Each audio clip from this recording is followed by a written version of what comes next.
So today we have Dr. Firth with us. He's been with Applegate for the past 6 years, and he is board certified in family medicine, as well as hospice and palliative care. Thanks for being with us here, Dr. My pleasure. Thanks. So today we're going to educate people about dementia, but more specifically about Alzheimer's. What brings families to seek extra care in regards to dementia? Great question. I think anybody who's watching this probably has a loved one who has some form of dementia. Dementia is a kind of a category, and there are different things that cause dementia. So Alzheimer's disease, frontotemporal dementia, Parkinson's dementia, Lewy body dementia. Lots of different things that can cause it. But the most common one is Alzheimer's dementia. It's actually an epidemic right now. And so most families come to talk to or seek extra care, whether that's through hospice or palliative care or an assisted living facility, because they can no longer care for their loved ones. Either it's just taking such a toll on the caregiver, or the patient is in such a place that they're not safe at home anymore. And usually that's because they've lost their ability to ambulate, or they've lost their ability to control their bowels. So today we're going to focus specifically on Alzheimer's disease. Can you provide an overview of Alzheimer's disease? Sure. So any dementia causes changes in a person's functioning.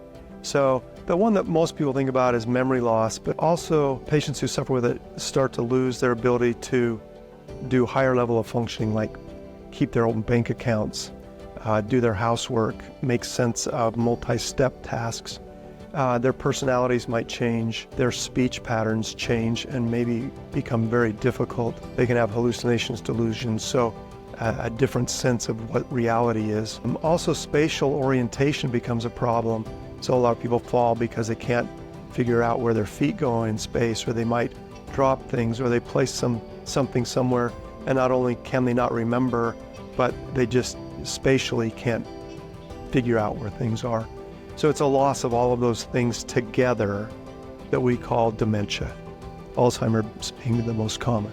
A lot of us as we age will, forget things. We'll forget somebody's name only to recover it, after that person's left, or we forget why we walk into a room. And while that's always concerning to us, dementia means not only memory loss, but all of those other things start to fade too.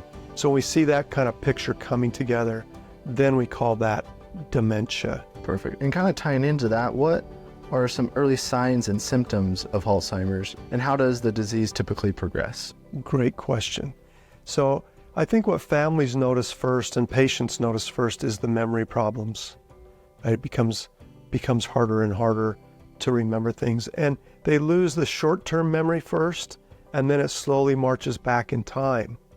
So you may not remember where you put your keys 5 minutes ago, and then you forget what you did yesterday, or you forget who people are, and you regress back. So that's the first thing that most people notice. And then it's functioning. They forget how to do the things that they would normally do. And then later in the course, personality changes and spatial problems following. Are there any known risk factors or causes of Alzheimer's disease? Great question. So if you have a first-degree relative with Alzheimer's disease, you're more likely to have Alzheimer's. But it's not a definite thing, right? If your dad had Alzheimer's, it doesn't mean you're going to. You're just at higher risk for that. Also, atrial fibrillation, which is a heart irregular rhythm disease, puts people at risk. Also, any neurodegenerative disorder puts you at risk for dementia, maybe more than Alzheimer's disease, but MS, Parkinson's disease, ALS, diseases like that put you at risk. And also if you have cardiovascular disease, so diabetes, high blood pressure, high cholesterol that leads to what we think of as a heart attack risk, also puts you at risk for dementia as well. And then I guess the number one cause is getting older, right? It hits people generally late onset Alzheimer's is 60 and older. Is there any way to prevent Alzheimer's disease? I guess the short answer is no. The longer answer is we know that taking care of those disease processes that put you at risk can be helpful. You can't do much about your genetics, but you can do a lot about your blood pressure and about your weight and about diabetes, right? You can take care of those things. The studies show that exercise does help, at least put it off for a while. Also, educating yourself helps put it off if you're going to get it, it can delay the onset. There's a medication too that we use for high blood pressure called an angiotensin receptor blocker. One example of that is losartan. And there have been 2 studies now that show that it decreases the risk of developing dementia by 30%. And it could be any dose of the medicine. So we normally use it for high blood pressure, but even if you don't have high blood pressure, you could be on a low dose and it seems to help. That's really interesting. What are some common misconceptions about Alzheimer's disease that you would like to address? This is very common, so I think it's really important to address, and that is sometimes we feel as family members that if we make up for the person who's losing their memory or we ignore it, that we're doing our loved one a service. We now know the earlier we can diagnose dementia, the more services we can provide. If you ignore it too long, the ability to intervene goes away too. And so seeking care from your physician is really important. And the whole reason I got into hospice and palliative care was because of my own family members who had Alzheimer's dementia. And it was really hard to get them medical care. And so ask questions, call a hospice and healthcare company and ask them for referrals to physicians who know how to care for dementing illnesses. Thank you for sharing that. How does Alzheimer's disease impact patients and their families both emotionally and physically? Maybe I can address that after the patient's had dementia and someone's caregiving. It's estimated that in a normal lifespan, we will either have dementia, we'll be caring for somebody with dementia, or we'll have a close friend or relative who has dementia. So dementia is going to affect everybody in one way or another. Dementia for caregivers is a 24-hour-a-day job to try to keep the patient safe and give them dignity, which we all want. And so it's very taxing. Luckily these days, you don't have to hide behind doors when your loved one has it. There are so many resources that can help you. But that's what I would say to anybody who's dealing with dementia is get as much help as early as possible. It's much easier. Are there any promising research or advancements in Alzheimer's treatment that you are excited about? Yeah, there's a lot actually. And I'll just talk about the difficulty of medications at this point in our science and what we know.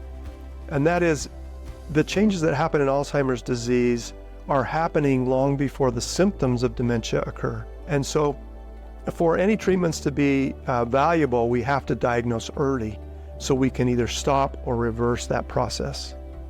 And there are some drugs that are in the 3rd stage of testing. They're using them on humans now, trying to figure out if they're going to be successful.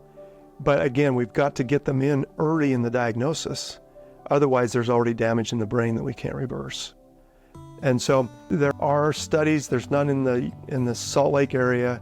They're in population centers where there's a lot of retirees. So Las Vegas, there's a center, San Diego, Florida, and they're testing some of these new drugs. So if you're interested, if you look it up online, just look up drug studies for Alzheimer's.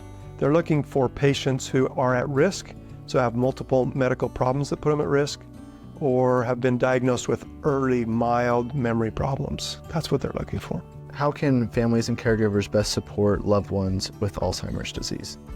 Yeah, get help early. Don't be afraid to tell your loved one, you know, mom or dad, you're forgetting. Let's go see a doc. That's the most important first step. Even if when you get to the doctor, they say, this is just normal aging, no other problems, you've done your due diligence and gotten involved early. Perfect. That was great advice. What advice would you give to someone who is concerned about their memory or cognitive function? Similar answer, I think. But there are things that you can do if you start to question whether or not your memory's going that can help, and that's to learn something new. Change the way you're doing things. So if you're doing everything right-handed, try doing some things left-handed. Learn the guitar, start writing poetry, memorizing poems, singing songs, doing something that keeps your brain active. What resources or support services are available for individuals and families affected by Alzheimer's disease? So local health departments in Utah provide classes for caregivers of people with dementia. Very helpful. So get involved with the local Alzheimer's Association, your local health departments, talk to your physician. There's lots of stuff online now, right, that you can get a hold of that can help you. in this journey that you're going to have. Is there anything else that you would like to share about Alzheimer's disease or your work in this field? Great question. Thanks for that opportunity. I think everybody in this field and everybody that you'll encounter in your journey with this illness wants to give your loved one dignity and to maintain their independence as long as possible. So don't feel like you're alone in the process. Get help. Get a group of people around you who know how to help. And they may be medical professionals and they may not be. They may just be your best friends, your next door neighbors. Get them involved, and don't be afraid to say, if you have Alzheimer's, I have Alzheimer's. My friend, his wife had Alzheimer's disease, and when she would introduce herself, she introduced herself to me for the first time. She said, "Hi, my name is Alice." I'll use that name. "I have Alzheimer's disease." So she set me up for success, right? So that if she's forgotten my name, I don't feel offended. If she says things that don't necessarily make sense, I can go, "I love this lady anyway," right? I know where she's at. And I could be supportive to she and her husband. So not being embarrassed by it. We wouldn't be embarrassed if we said, "I have high blood pressure." Hey, I have a broken arm, whatever. Don't be afraid to get people involved in that illness. You'll be happier, they'll be happier, and they can be more likely to support you well. Perfect. Thank you so much, Dr. Firth, for meeting with us today. We really learned a lot. And for those watching, if you guys want to see any helpful links, you can look at those below. Great, thank you.